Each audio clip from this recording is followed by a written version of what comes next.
समान नागरिक संहिता की बड़ी खबर है। यूनिफॉर्म सिविल कोड को लेकर है यह खबर कि लगातार विचार मंथन हो रहा है और इसी के चलते 3 जुलाई को संसदीय कमेटी की बैठक भी होने जा रही है।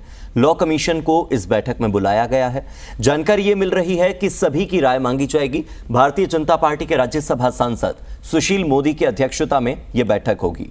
मीटिंग में 31 सांसद और कमेटी के सभी मेंबर्स शामिल होने वाले हैं और सभी से समान नागरिक संहिता पर उनके सुझाव मांगे जाएंगे, उनका विचार किया जाएगा और यूनिफॉर्म सिविल कोड बिल संसद के इस मॉनसून सत्र में आ भी सकता है।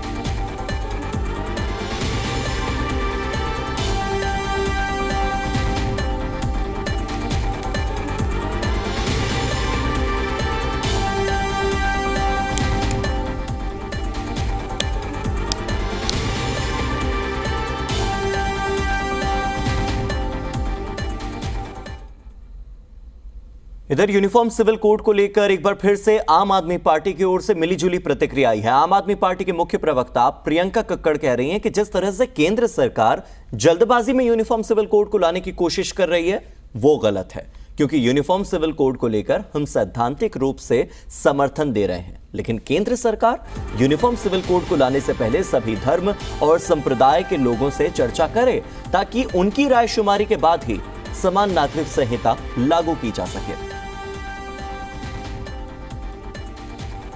साथ आम आदमी पार्टी की मुख्य प्रवक्ता प्रियंका कक्कड़ जी हैं। प्रियंका जी, जिस तरीके से आप लोगों ने कहा कि हम सैद्धांतिक तौर पर यूसीसी का समर्थन करते हैं, तो जब सदन में यूसीसी लाया जाएगा तो क्या आप लोग समर्थन करेंगे?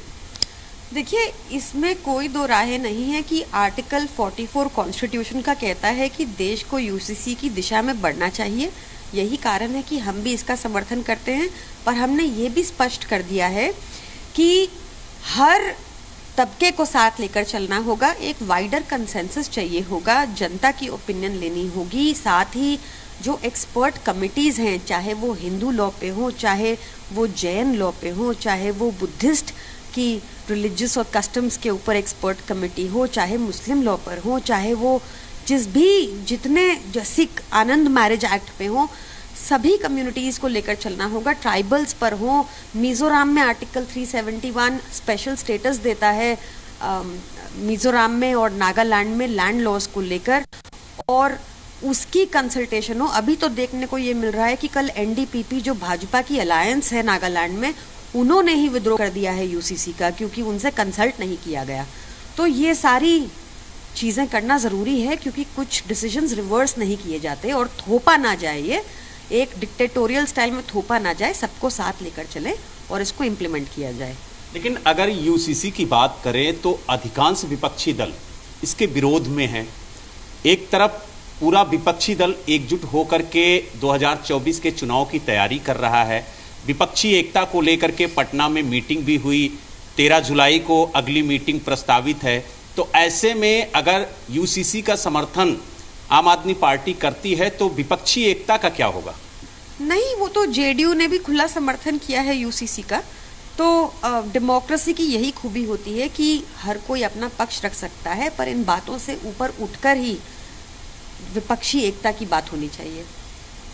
अगर बात की जाए तो कांग्रेस इसका विरोध कर रही है, आम आदमी पार्टी इसका समर्थन कर रही है, जेडीयू इसका समर्थन कर रही है। तो ऐसे में जो विपक्षी एकता की बात कही जा रही है वो तो इस मुद्दे पर कहीं नजर नहीं आ रही।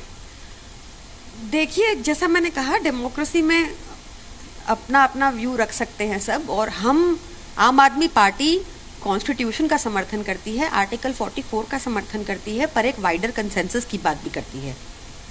अगर बात की जाए तो क्या जब ये मानसून सत्र में केंद्र सरकार सदन के अंदर बिल लेकर के आएगी यूसीसी को लेकर, तो क्या उसका समर्थन आम आदमी पार्टी सदन के अंदर करेगी?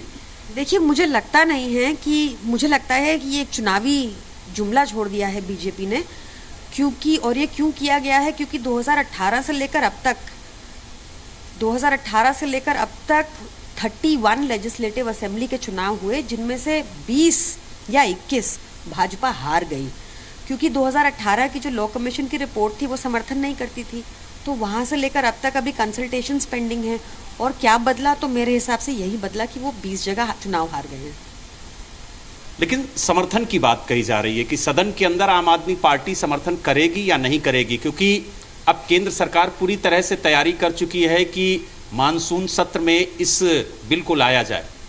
मैं फिर से दोहरा रही हूँ कि हम सैद्धांतिक रूप से आर्टिकल 44 के समर्थन में हैं, बट एक wider consensus is the need of the hour. एक वाइडर कंसेंसस हो, सबको साथ लेके चला जाए और तभी ये ठीक से इम्प्लीमेंट हो सकता है। एक डिक्टेटोरियल स्टाइल में इम्प्लीमेंट ना किया जाए, नहीं तो फिर फार्म लॉज वाला अश्र होगा।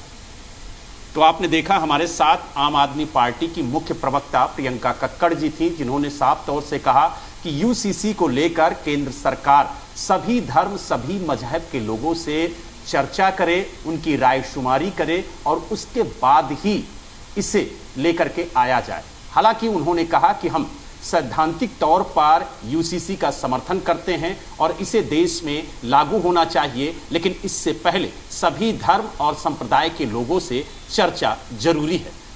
दिल्ली से वीडियो जर्नलिस्ट अजय के साथ बलराम पांडे, जी मीडिया।